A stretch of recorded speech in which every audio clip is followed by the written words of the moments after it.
Line లేదు sir correct. Elisha గారు, పాపయ్య గారు లేరా? ఎస్, ఎలీషా గారు, ఎలీషా కుమార్ గారు, దళిత క్రిస్టియన్ మహాసభ నుంచి. ఎస్, చెప్పండి సార్, మీ ఆర్గ్యుమెంట్ ఏంటి? అందరికీ నమస్తే అండి. యా, ఈరోజు వచ్చిన సుప్రీంకోర్టు ఉదంతం కొత్తదేం కాదు. నేను నా ఇంట్రొడక్షన్ లోనే చెప్పాను, చాలా జడ్జిమెంట్స్ వచ్చాయి ఇంతకు ముందు అని చెప్పి. ఓకే, గతంలోనే దీని మీద అనేక తీర్పులు ఉన్నాయి. అయితే వీటన్నిటికీ ప్రధానంగా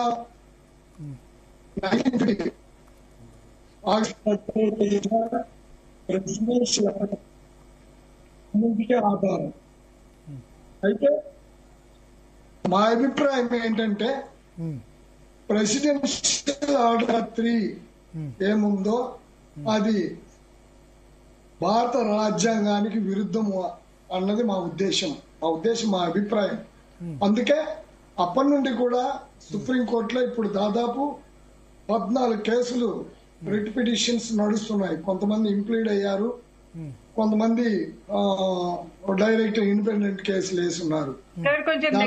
చెప్పరా, వినిపించట్లేదు వాయిస్ కొంచెం.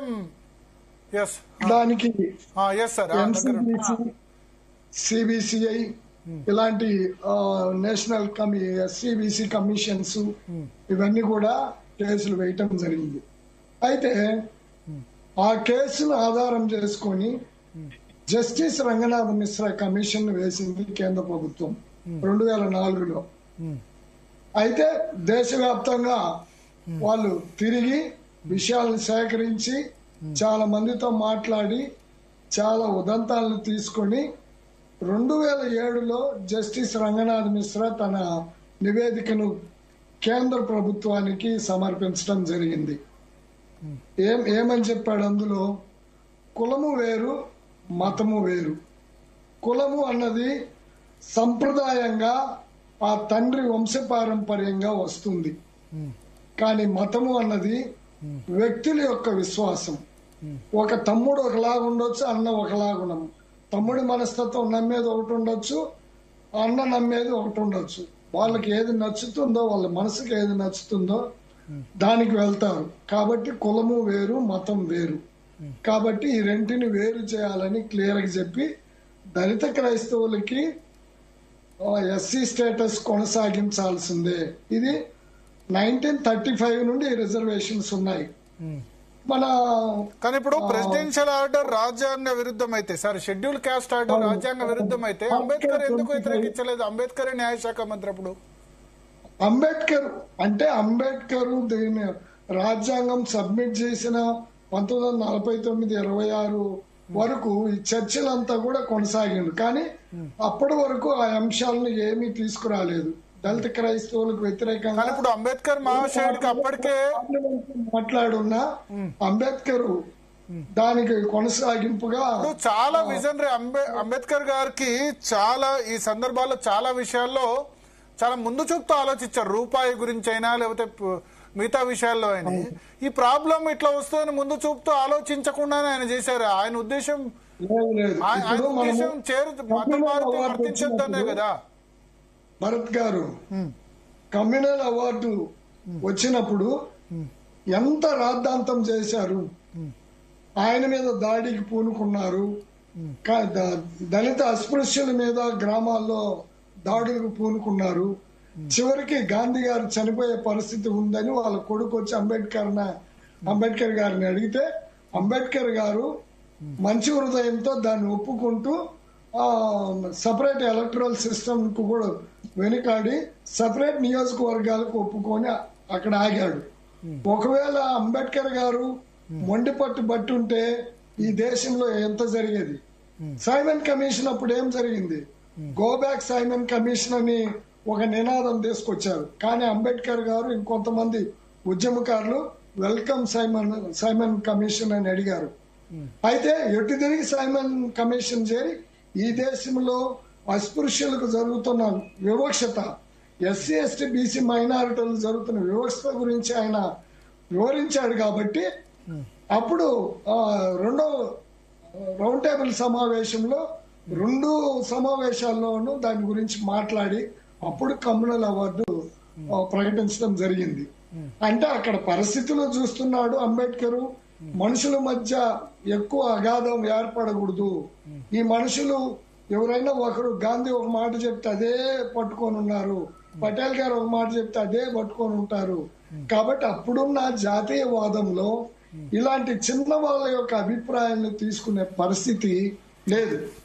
ఒక ప్రెసిడెన్షియల్ ఆర్డర్ అప్పుడు ఏ బేస్ మీద ఇచ్చారు, ఆ పారా 3ని ఎలా పెట్టగలిగారు? నీకు అగ్రకులాలలో ఉన్న క్రైస్తవులు ఉన్న అగ్రకులాల అభిప్రాయాలు తీసుకొని వాళ్ళకు మైనారిటీ రైట్స్ ఇస్తూ వాళ్ళు సొంతగా ఇన్స్టిట్యూషన్స్ చేసుకోవచ్చు, వాళ్ళు విద్యా వైద్య పరంగా ఏమన్నా చేసుకోవచ్చు, క్రైస్తవులకు సంబంధించి అన్ని అభివృద్ధి చేసుకోవచ్చు అని వాళ్ళకు మైనారిటీ రైట్స్ ఇస్తూ అందులో పెట్టారు. కానీ దళిత క్రైస్తవులు ఎవరు కూడా ఆ కమిటీలో గాని ఆ పెద్దల్లో లేరు. వెస్ట్ బెంగాల్కి చెందిన ముఖర్జీ గారు, తర్వాత కేరళకు చెందిన మంగళూరియన్ డిసౌజా గారు, జెరోమ్ డిసౌజా గారు, ఇలాంటి వాళ్ళ అభిప్రాయాలు తీసుకున్నారే తప్ప రియల్ గా దళిత క్రైస్తవులను అభిప్రాయాలను తీసుకోకుండా ఆ ప్రెసిడెన్షియల్ ఆర్డర్ వచ్చింది. ప్రెసిడెన్షియల్ ఆర్డర్ కూడా ఎంతకాలం ఉంటుందండి? అది పార్లమెంట్ లో చర్చింపబడలేదు. ఇప్పటి వరకు ప్రెసిడెన్షియల్ ఆర్డర్ మీద చర్చ జరగల, అమెండ్మెంట్ కూడా జరగలేదు. మరి అది చర్చ జరగాలంటే పార్లమెంట్ లో మెజారిటీ ఉండాలి, ప్రజలు మెంబర్స్ మెజారిటీ ఉండాలి, 3/4 మెజారిటీ ఉండాలి. మరి అలాంటి పరిస్థితి ఉండదు, అటెండెన్సే తక్కువ ఉంటుంది. మరి పార్లమెంట్ లో ఎందుకు చర్చించలేదు, దీన్ని వ్యతిరేకించలేదు? ఈ రోజు చూస్తున్నాము, అంటే సుప్రీంకోర్టును మనం తప్పు పట్టడం కాదు, కానీ సుప్రీంకోర్టులోని జడ్జిలు కూడా తప్పు చేస్తూ ఉన్నారు అనే విషయము అక్కడ మౌనిక సోదరికి కూడా నేను చెప్పదలుచుకున్నాను. తర్వాత ఒకరి విశ్వాసాల మీద ఒకరు విమర్శించడం సరికాదు, అది ఎవరైనా కూడా. కానీ అందరూ అలా చేస్తున్నారు అన్నది కూడా సరికాదు. ఆ రోజున్న పరిస్థితులు ఎలా ఉన్నాయి, కళ్ళకు కట్టినట్టు ఈ రోజు ప్రతిరోజు ఈ రోజుకి మనం చూస్తున్నాం. ఈ రోజుకి క్రైస్తవులకు బాడిగిళ్ళు ఇచ్చే పరిస్థితి లేదు, ఈ రోజుకి ముస్లింస్ బాడిగిళ్ళు ఇచ్చే పరిస్థితి లేదు. మరి ఇవన్నీ వీటి మీద పోరాటం, ఈ రుగ్మతల మీద పోరాడాలి. ఇప్పుడు మతం మారిన తర్వాత కూడా అంటరాంతరం ఉంటే మరి మతం మారి లాభం ఏంటి? ఉంది, మతం మారి లాభం ఏంటంటే అక్కడ ఉంది. అంటే అంటరాంతరం ఎక్కడ ఉందనే కదా, 100 సంవత్సరాలు ఇష్ట వేసిన వ్యవస్థ ఇది క్రమేణా మారుద్ది. మరి అటువంటిప్పుడు మతం మారడం ఎందుకని, మతం మారడం ఎందుకు? అక్కడ పరోక్షంగా జరుగుద్ది అంటరాంతరం. ఇక్కడే ఉండి పోరాటం చేయొచ్చు కదా అంటారా? దానికోసమే మారారని ఎందుకు అనుకోవాలి? ఆ రోజు చదువు చెప్పలేదు, బయట ఉండమన్నారు, వీడిని బళ్ళేకి రానిచ్చారు. వాడికి వైద్యం చేయటానికి నువ్వు చెట్ల మందు దాగరా అన్నారు, వీడు ఈ మందులు తాగుతున్నారు. విద్య గుళ్ళేకి రానియలేదు, అదే వాడు చర్చిలోకి రానిచ్చారు. పక్కుంది నిన్ను చేయి పట్టుకుంటేనే మలినమని వీళ్ళు అంటున్నారు, వాళ్ళు హక్కును చేర్చుకొని ఓదారుస్తున్నారు. మరి ఈ రోజైనా ఏం ఆలోచన, ఒక మానవతా దృక్పథంతో ఆలోచన చేస్తే ఒక్కొక్కసారి అడుగు మురళీ మనోహర్ గారు ఏదో ఆశపడిపోయినారు. మురళీ మనోహర్ గారు మంచి ఎక్కడ జరుగుతుందో అక్కడికి వెళ్తారు. ప్రెసిడెన్షియల్ ఆర్డర్ కూడా రాజ్యాంగ విరుద్ధము. దాన్ని బేసుకుని అసలు ఇప్పుడు కోర్టులో ఆల్రెడీ పెండింగ్ ఉంది. రాజ్యాంగ విరుద్ధం అంటే 1950 నుంచి 76 సంవత్సరాలుగా కంటిన్యూ అవుతుందా రాజ్యాంగ విరుద్ధం?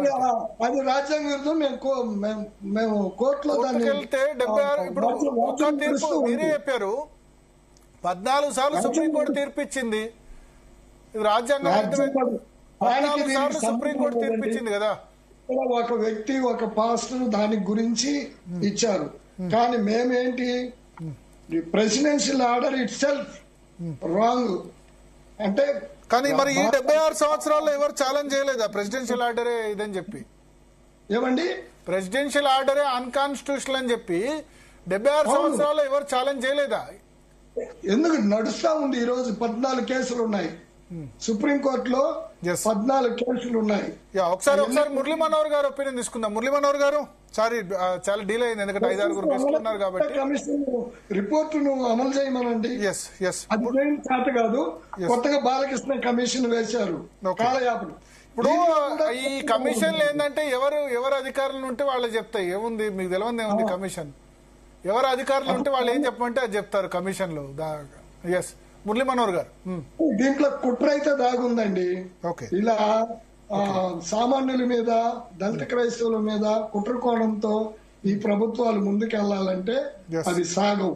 Yes. కానీ ఈ చదువుకున్న వాళ్ళు, Okay. విజ్ఞత కలిగిన వాళ్ళు కూడా సమాజంలో ఏం నడుస్తుంది, Yes. ఏమన్నా రుగ్మతలు ఉంటే వాటిని రూపుమాపడానికి ప్రయత్నం చేయాలి. కానీ ఎస్ ఎస్ సంస్కర్తలు కూడా ఆ ప్రయత్నాలు చేశారు. ఓకే ఓకే ఒకసారి మురళీ మనోహర్ గారు ఒపీనియన్ తీసుకుందాం. మురళీ మనోహర్ గారు. ఎస్